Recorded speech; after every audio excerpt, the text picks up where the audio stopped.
Hey, what's up, man? I'm doing pretty good, Eddie. I'm feeling good, man. I'm How a you little tired. doing? Had a fun last night. Last night went to Artscape. And we did some fun things. Yeah? We ended up doing pull-ups. And having the whole community doing pull-ups, including homeless guys and one handicapped guy. But anyway. That's one of the things we do here in Baltimore is just have, what they call it, the bar guys. Yes, the bar guys. Yes. We had women out there doing it. It was fun, man. Gotta have fun. That's cool, man. That's cool. So yeah, man, you know, I wanted to sit down and talk with you a little bit about your business, man. Ram in the Bush. Cool. If Yeah. you guys don't know, this is the owner of Ram in the Bush. I'm moving in. Why don't we go ahead and tell it how did it go? Well, I'm honestly with Ram in the Bush. I do moving and hauling for the whole DMV. I started off in Baltimore. And slowly but surely, I started promoting myself a little bit more, and I started reaching outside of Baltimore. I started with DC, then it was Virginia, then it was Philadelphia, then it was Ocean City, and then finally I got somebody to ask me to move them to New York. And then I was like, okay, well, at that point, I'm just going to keep promoting myself on Instagram and get my followers up and stuff like that. And then I also do debris removal, so all you house flippers out there that's looking to flip houses, I definitely do that. And we're going to have his phone number right here. It's Yes. going to be right here, Ram in the Bush. You're going to see it right there. So Yes. make sure you call Ram in the Bush. If you need a push, call Ram in the Bush. Yes. And I love the fact that you have a slogan. You know, I think that's something that really catches people. Just call it. That's a part of branding, you know. So, you know, just everything that you just said. Wait, were you finished? 'Cause I feel like It's all good. everything that you just said, man, it just so many questions already. But I want to start from the beginning. You know, let's talk about your journey. Let's talk about your story. What made you start your business? What made you get into being an entrepreneur, being a business person? Like, walk us through that. Let's see. Well, without saying too many names, I was working at a certain place, and I realized I was giving 100%, which I normally do. I give 100%, and sometimes when you're on a job and you give 100%, and the other people are slacking, it brings down your grade. You get what I'm saying? It brings down your grade. So I had already been doing some work with my uncle with the truck, and the truck is a Dodge Ram. I myself am a Ram. I'm an Aries. I like helping people out, so my uncle was showing me how to hustle when I was a little bit younger, and once I got fired from this job, I was like, you know what, why don't I try to do this full time? Like, I'm already a musician and all of that, but why don't I try to actually move people full time? So once I was fired, I didn't really look back. I think that was 4 or 5 years ago, and then now I've been doing this in music, and then it's been this, and I've been loving it. And so Ram in the Bush, for those who don't know, it's like a biblical thing. Basically in the Bible, here's a short version. In the Bible, a guy was asked to sacrifice his son. At the last minute, when he was obedient to his God to sacrifice his son, God said, no, I will not have you sacrifice your son. I see how obedient you are. I will provide a ram in the bush.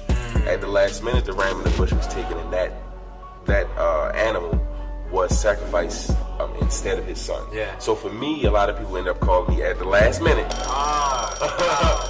So I actually come in as a ram, driving a Dodge Ram, and I help people out and save them. So that's, in a nutshell, that's how I started, and that's why I call myself what I do. Yeah, that's interesting. You know, I've known Tayron. Golly. How much? What? 5 years? I think Maybe it's longer than that. 8, maybe. Probably closer to 10, but actually, let's you're right. say 8 to 10. Because I've been doing real estate for close to 10 years, and you're right. I feel like in the beginning of my journey, I didn't know you. Yeah, but that's because you was setting your foundation. So ain't nobody mad at that. That's cool. So I think it was like maybe 8 to 9 years, maybe. Okay, but I've known this guy for a very long time. I know about the biblical story, but I didn't know about the Ram that he actually drove a Dodge Ram. That's something that we had in common. We both had a Dodge Ram. That's around true. that time. And That's the true. Aries, I didn't put those two and two together, but it makes so much sense. You know, how do you think that helps you as a business owner with the correlation to biblical? Yeah, well, it helps me. You know, I'm a Christian, so it helps me when I'm dealing with other Christians. I'll say, well, hey, look, just so you know, because sometimes, you know, you show up, I'm shy. I can look shysty, I guess, because I'm big and black. And people, I love it though. I love being big and black, black power. But like a lot of people don't trust you when you first. But when you tell them like, "Oh, I'm Christian based. This means that," a lot of people automatically connect to you. So for me, myself being an Aries and all of that, I actually live, and I feel like it's my purpose to help people. So of course I make money off of it, but it does help me. Yeah, it definitely does. Yeah. Yeah. And one thing that I always tell a lot of my students, I have a very diverse group of students. I have people from Honduras. Honduras is a Hispanic area. Most of them are dark-skinned people. Okay. Women, and a lot of times we find ourselves harping on the idea, hey, we're black, hey, I'm a woman, hey, this, that, and the third. And when I first got started in real estate, I'm still kind of in that same position. I'm very young, and I'm a black man. And when I first started, I thought that would be a hindrance.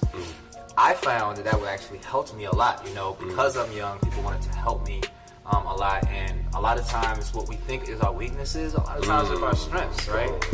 So I just wanted to point that out.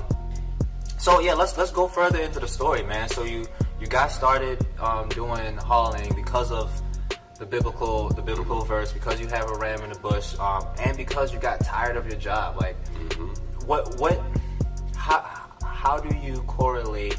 I'm trying to see how I can best ask this question. How do you correlate your job compared to your business now? Like, are there things that you learn from it, or is it something that you think that, hey, it doesn't even matter? Like, what I would say is, I'm just gonna say, as a business owner, first of all, learn to take yourself seriously. I think when I first started, I didn't take myself seriously enough. I didn't look at it as, hey, this could become a business. I looked at it as, well, this is just a side hustle. Yeah. But I will say the difference between, actually owning your own business and setting your own hours and getting paid your own money is you do it on your own terms. Yeah. You know what I'm saying? I can be, not that I would be broke, but what I can say is I can go from zero to a lot of money whenever I feel like it, just by promoting myself. And I don't have to wait every 2 weeks for a check to come in. It could be, and it comes in right and handy. You know what I'm saying? A lot of the times I will need some money, and then somebody called me up from a job I did 2-3 years ago. Yeah. And so what I will say is the freedom is a little bit better. I have flexibility, and I'm not actually super tired when I come home. And if I am, so what? I go to sleep. Right. You know what I'm saying? So what? I go to sleep, then I wake up in the morning, and then if I choose to do 3 or 4 more jobs that day or that week, then that's what I do. Yeah. And there's nobody that I have to answer to. I mean, I have clients, but I have the power in the situation. I think that's the best thing about owning your own business. You have the power in the situation. You empower yourself to make as much money as you want. There's no ceiling on how much. No ceiling. You don't have to say, no, you can't work this hours. You don't have to say, hey, I want to go on vacation. No, I can. Just go. I don't ask nobody. Bye. Empower yourself. Yeah, I don't ask nobody for bathroom breaks. Yeah. Go to the bathroom. Yeah. But anyway. Now that brings me to my next question. When you're working at a job, oftentimes, and I've done this, we've seen people have done this, you've definitely seen people that have done this, because you're putting in 100% while everyone else is just riding your coattail and not doing the same amount of work that you're doing, which is annoying. Annoying. So, how much do you have to manage yourself? Because, okay, you have the freedom to do whatever you want. You can go on vacation whenever you want, but if you don't work, you don't really get paid, right? That's true. What do you do to make sure that you stay disciplined? That what are some things that you would give out, our audience on how? Let's see. I actually have very small disciplines that I turn into large disciplines. This may seem small to you guys, but whenever I go out to a restaurant that has rice or whatever, I make sure I get chopsticks. And it might seem small because it's just chopsticks, but for me, that little thing builds up the discipline and patience to just get through anything. If you can pick up 4 grains of rice with some chopsticks and continuously train yourself to do that, just something small like that can transfer to something big. And what I transfer that to is, okay, well, if I have the patience to do this, I should have the patience every day with myself to promote, put a video out every Monday, Wednesday, Friday, or whatever. Always have my business in the conversation when I'm talking to anybody. It doesn't, because I used to think that talk about myself was like boasting. But I read somewhere or saw a video somewhere that said, millionaires, billionaires don't worry about talking about themselves as boasting. They understand that it's promotion. So it doesn't matter who you are. Like, I got in the lift yesterday and they say, hey, somebody needs to move just that quick. I got two clients. She said, yeah, I need to move, and my mother. And I'm like, well, 2 or 3 or 4 or 5 years ago, I wouldn't even have been doing that. Yeah. So modesty. Modesty. We're told to be so modest. Don't be modest, because like all the people that's saying to you, why don't you get a real job? They don't understand that it's, like I said, it's the freedom. So let me get back to the discipline. So the discipline, I realized that because I work for myself, I have to work twice, if not 5 times, harder than anybody else, because I have to push myself. You get what I'm saying? 50 times gravity, whatever. So like in the morning when I wake up, I make sure that I have a routine. I actually learned from this guy. This guy actually gave me a couple routines. I schedule a lot of stuff in my calendar. I don't bluff. If you call me and it has something to do with my business, I handle it right then and there. There's no waiting. So I make sure in my free time, it's free time, but I'm doing something important. Like if I'm hanging out with my girlfriend, love my girlfriend. But when we first started hanging out, hey Nandi, what's up? When we first started hanging out, I wasn't necessarily I was losing time when, hanging out with them is very important, but I can do 2 things at the same time. So with her now, while I'm with her now, it might be a little annoying, but while I'm with her, I'm still either writing down something I need to do tomorrow, scheduling events. People are calling me and I'm like, I'm handling their business right then and there, or I'm posting a video that's going to lead to more revenue. So I try to keep my discipline like that. I try to remember that if I don't push myself, then nobody else will. When you need to push. Call around the bush. So if I don't push myself, you know what I'm saying, who's gonna call me to push? So that's I wonder if that clap messed up some volumes. It is okay because we edit. We're editing. We're gonna edit. So work-life balance, is it real? We had this conversation one time. Work-life balance. When as a business owner, your work is your life. That's the best way I can say it. I make sure, just like I said, I learned a lot from you. I make sure that just as hard as I work, that's as hard as I party, that's as hard as I do anything else. But in between time and meantime, I'm checking on that Instagram, I'm checking on that Facebook, I'm seeing what client have I not talked to yet, because I have a 9 to 5, but I don't have a 9 to 5. I have a whenever. So there is no balance there. You have to just do it all the time. Yeah. I get you. I read in a book somewhere that says that, the whole work-life balance was something that was kind of made up, that brought into society. Multitasking is not even something that humans can do. That definition, that phrase came from computers, because computers are able to do 2 things at the same time, and that's literally where the word multitasking comes from. So it's not even meant for human beings. Human beings can't even multitask. You can't text and drive. If you text and drive, it's the equivalent of being drunk and driving. That's true. The one thing, I think I read this in the One Thing, Gary Keller. So just focus on one thing, one thing at a time.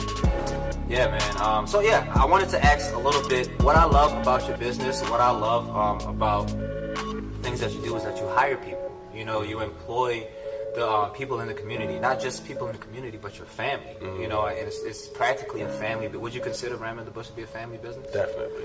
So family first. Family first, definitely. So I love it. I wanted to ask a little bit about, because right now I'm in the middle of purchasing businesses. Businesses. One thing that I see that a lot of business owners, majority of them, don't do, which makes investors not want to purchase your business, is they don't have employees. They're working on they're working themselves.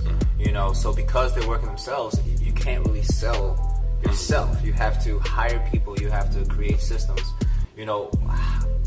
Walk us down that journey and the difficulties, the challenges, like things that you do to really manage your people, and how does that work, especially when it deals with family members, because a lot of books tell us not to work with family, which I disagree with. Man, I disagree but with too. Just walk us down and let me know what your thoughts are on that. Okay. Well, first of all, I have to give a quick shout out to Teddy the Tax Man. He just wrote a book called Step Away from the Porcelain. But that's he handles retirements and all of that. That's my uncle. He's on the Fox News every Monday. Quick shout out. But what I would say is not only is he my uncle, but he's also my mentor. You talk about him often. Yes. I need to meet this guy. Why haven't I met this guy? You would love him. And first of all, we act similar. So it's like meeting however old he is, Tay. Yeah. It's wonderful. We all act the same, all of that. I love it. Him and my father have been in business for years now. Like, they're partners when it comes to that. I mean, like, he owns the business, but my father, So one thing he would say, and he even wrote it in his book, is hire your family members. Yeah. And it seems like, no, it's taboo to do. Don't do it because, we gonna have bad blood. No, one thing he says is the best thing about hiring your family members and people is you know their tendencies already.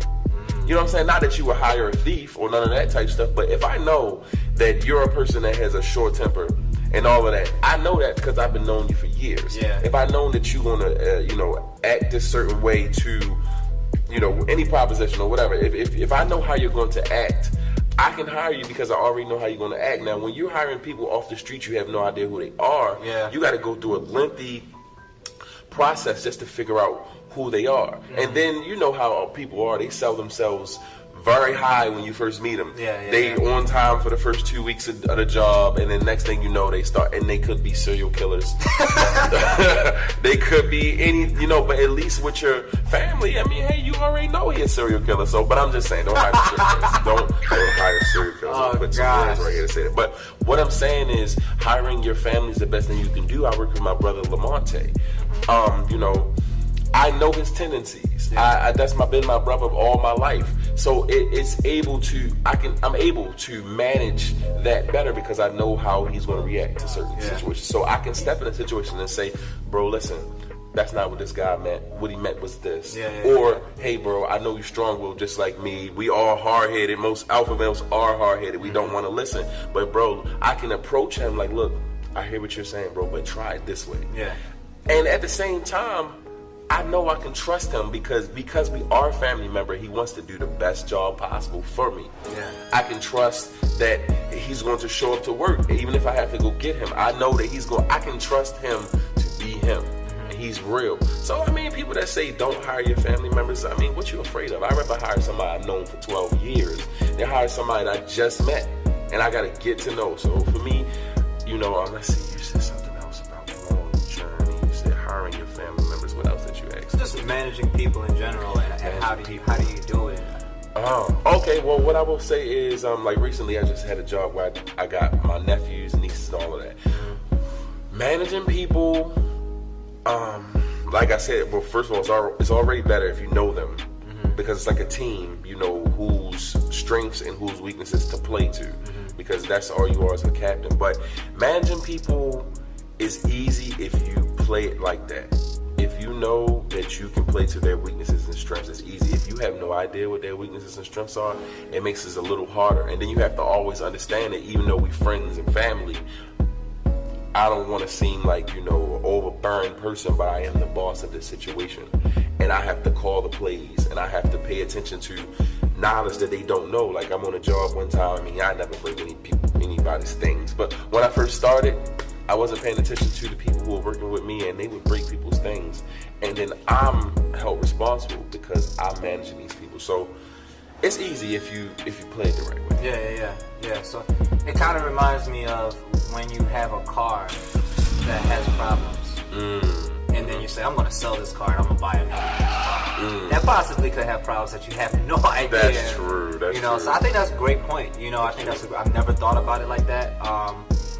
And I definitely understand the weaknesses, the strengths, and knowing where they are. So you're absolutely right. When dealing with family members, you know what you're dealing with. That's true. That makes total sense.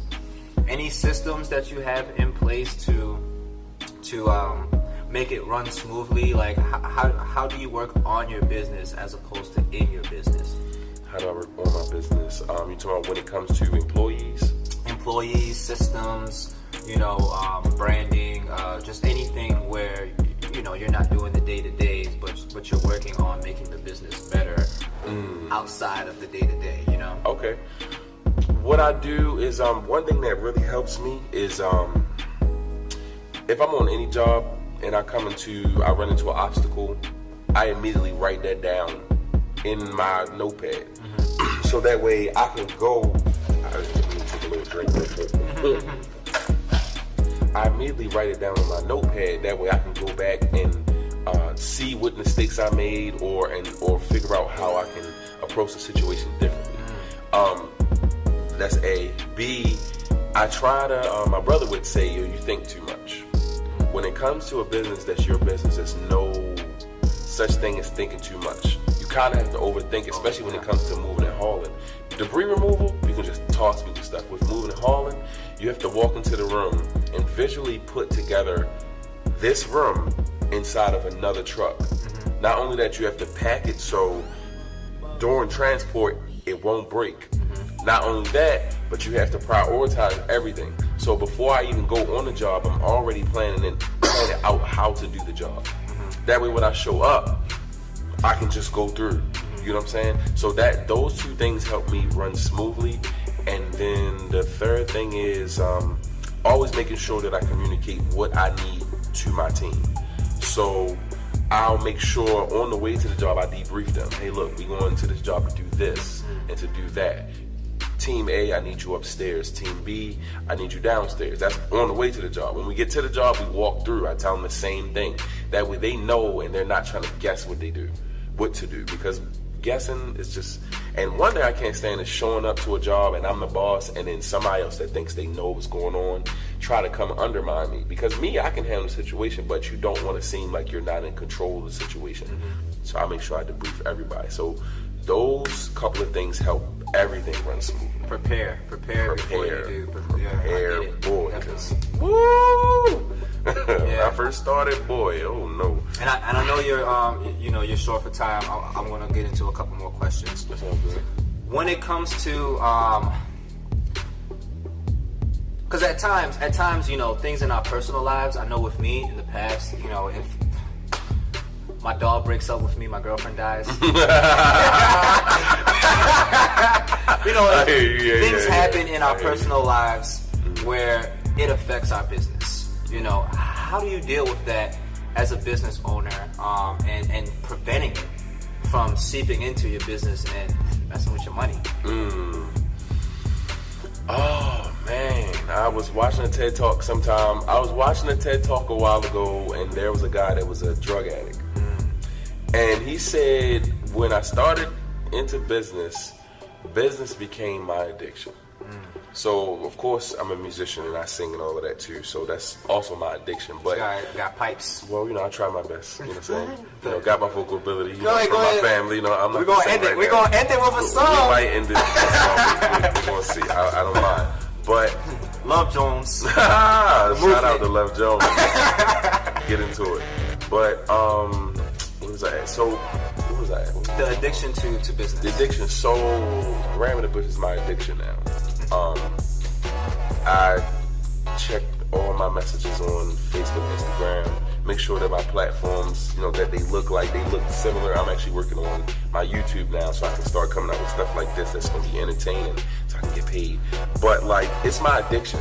So it doesn't matter what I go through, because you're going to go through stuff. Yeah. When I first was taking myself business, that's my uncle who showed me how to do these things, like that I was good with my hands and how to always be able to make some money. He passed away, and that was when I had locks and all that, and that's when I cut my locks, and because it was a new transition in my life of me taking myself seriously.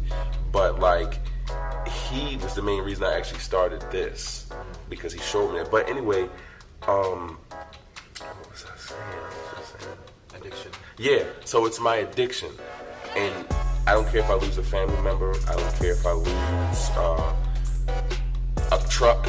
Basically, I just got one of my trucks. It's gone now. That's fine. Somebody wanted to call abandoned vehicles on me when the truck wasn't abandoned. It was fully functional. Fine. The truck is gone. It was old. 200,000 miles on it, trying to get a new truck. Anyway, it's my addiction. So there doesn't matter what happens, I'm addicted to that, and that's what I'm going to choose to do. So it does not affect me. Whatever I'm doing, I mean, it affects me in the inside, but I let it out through creativity.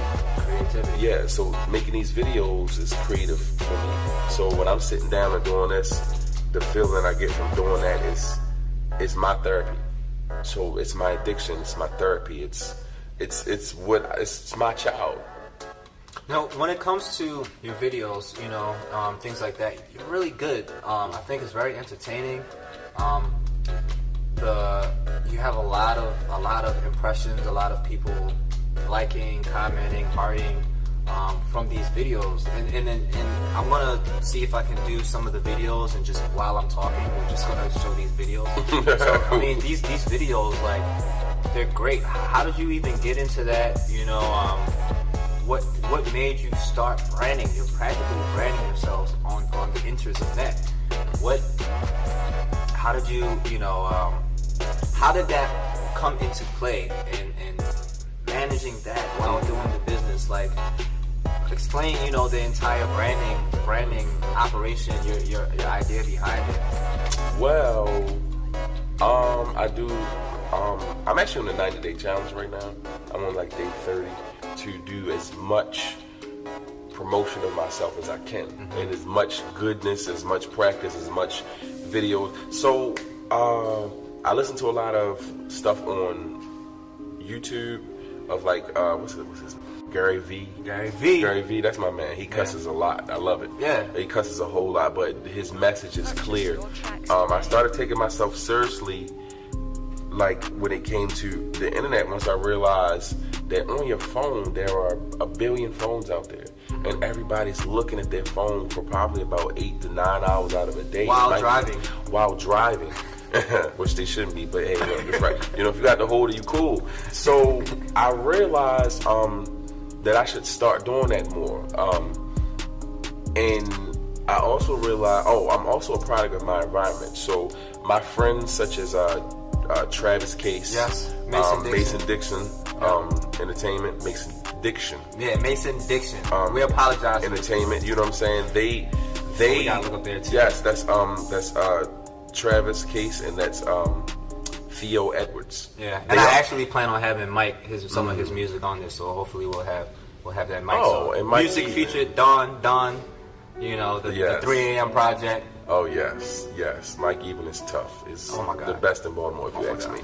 But point blank, period.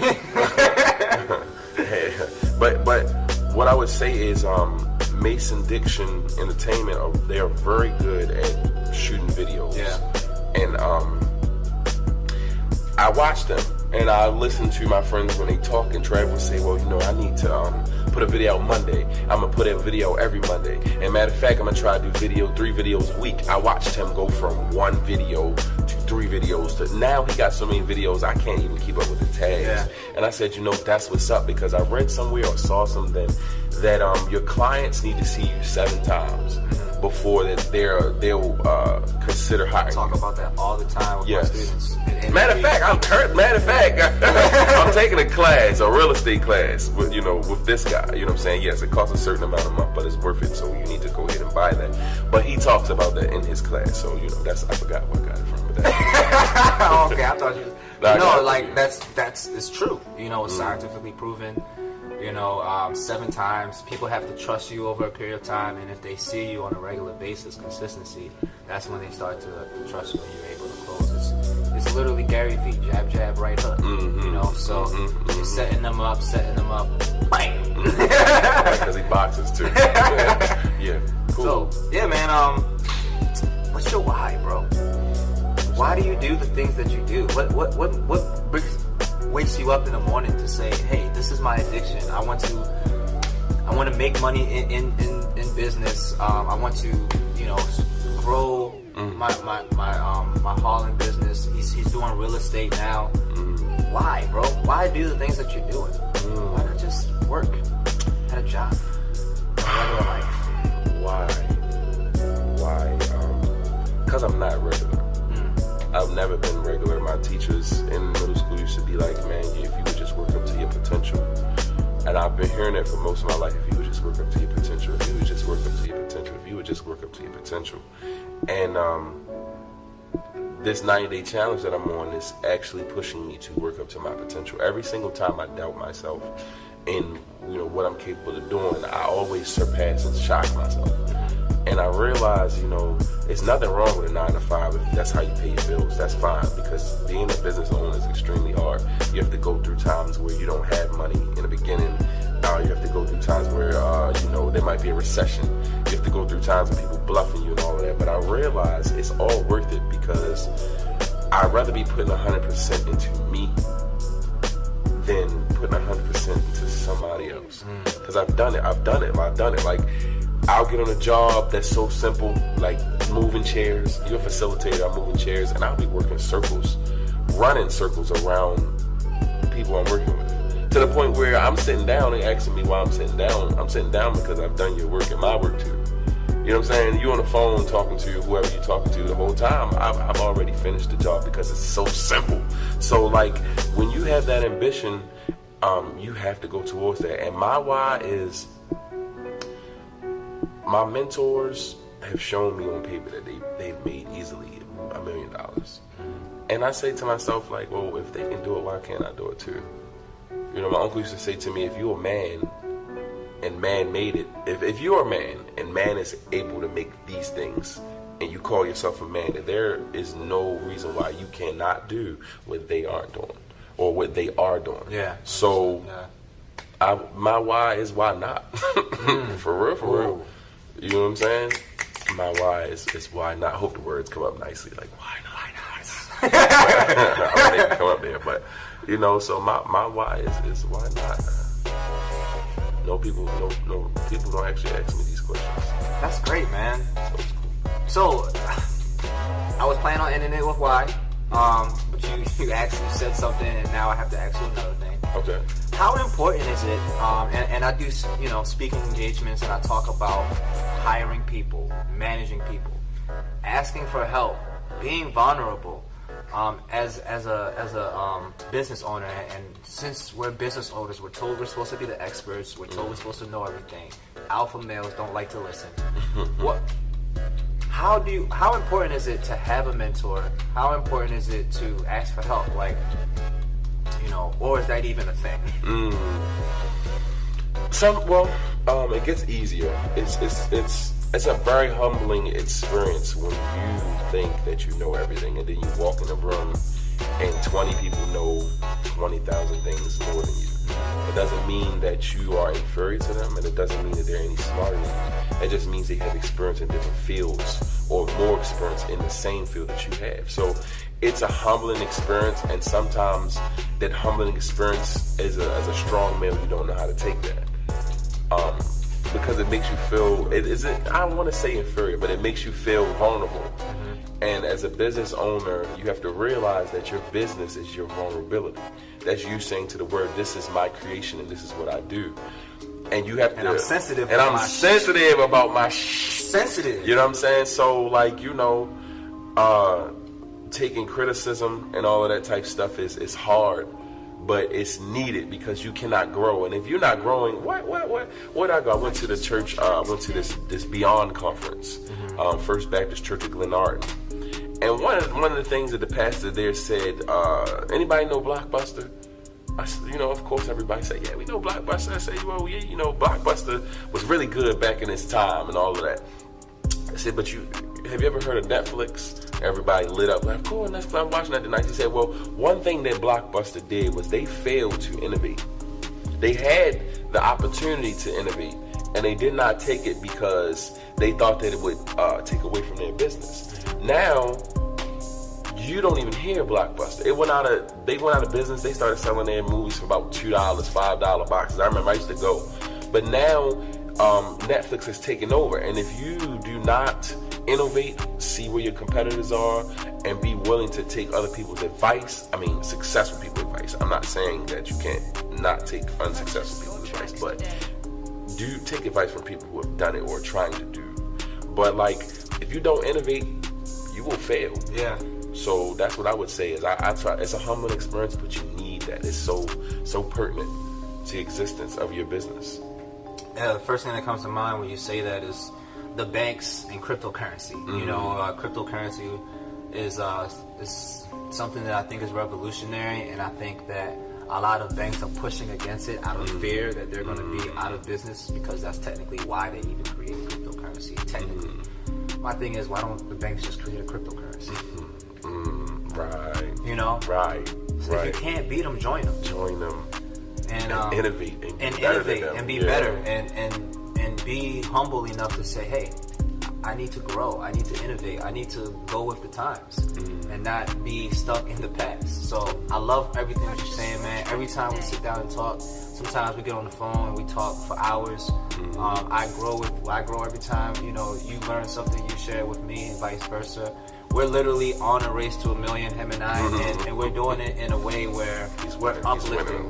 But we're doing it in a way that's uplifting one another. You know, it's competitive. We're very competitive people. Yes. And it's a healthy competition. It's something that we always push one another to do. Iron sharpens iron. But you know, as I've grown, as I've matured, I'm learning to be way more vulnerable. I'm learning to trust people. Trust people, and I think that's one of the big reasons why people do not hire. And if you don't hire, if you're not willing to trust people, trust your family members, trust whoever you need to trust in order to make your business better. That's true. And if you don't hire people, you don't create systems, you won't be able to sell your business and retire. That's true. That's true. A lot of people don't even think past go. You know, so if I can leave anything with you guys from my perspective, interviewing Tay, you know, make sure that you hire people, you trust people, you create systems, and you have an exit plan. Begin with the end in mind. Even if you plan, because a lot of times people say, "Oh, I'm going to give this to my children. I'm going to give this your child may not want your business. Yeah, it's hurt your feelings. Your child may not want your business. That's the truth. Yeah. You know, so sometimes you have people have generations of the same business of a farm, and then they make so much money from it, and then they make so much money that they send their grandkids to medical school. That's true. They send them to all these different schools, and that's what they want to do. They don't want anything to do with the farm. They don't want anything to do with the family business. And from that point, when it comes time for you to retire, you have to ask yourself, do I have a succession plan? And if I don't, can I sell this business? And if the answer is no, because I am the business, that's a problem. You know, so I wanted to talk a lot about, you know, managing people, how you create that whole thing. You answered a lot, man. You know, it starts with managing yourself. I really appreciate you coming. Is there anything else you want to talk? Tell us, how do we reach you? How do we contact Ram in the Bush? How far do you go out? Like, you know, okay. Promote yourself, man. Don't worry about bragging.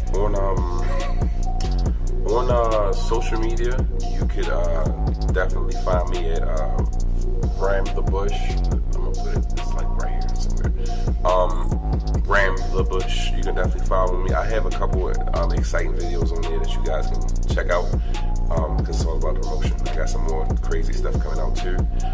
You can also find me on Facebook at Ram in the Bush. Ram, RAMINTHE Bush. Yeah, those are the two major ways to find me. I'm also on YouTube under Ram in the Bush too. I'm growing my YouTube channel though, so don't hate on me. But those are the ways that you can get in touch with me. If not, feel free to call me at 443-360-5221. I'm hoping that the word's going to be up there. If not, I did that for no reason. 443-360-5221. And remember, whenever you need a push, call Ram in the Bush. Yeah, so, yeah, that's how you can find me. Great, man. So, yeah, guys, you know, investors out there, clean outs. You know, calling. Help with evictions. Evictions. Yes, landlords, call me. Call this guy. This guy is, he comes on time. He works out different payment plans. He's done payment plans with me. Mm-hmm. He's an understanding entrepreneur. Mm-hmm. You have to pay him. Don't try and, we out here providing for our families. Yes. So, hit up Ram in the Bush, man. Call my man Ted. Definitely. All right. And you know what I'm saying? Call Eddie Colson. Eddie buys homes. Definitely. All right, guys. Peace and blessings. Make sure you like. Make sure you subscribe. Make sure you share with people. The more you share with people, the more we can impact people and help them with their business. Help them, show them what our journey is. So like, subscribe, and leave a comment in the video below. Let me know how I'm doing. Let me know what I need to be saying, who I need to interview. Let me know what's like. Give me some interaction, man. All right? Peace and love. Peace and love. Bye.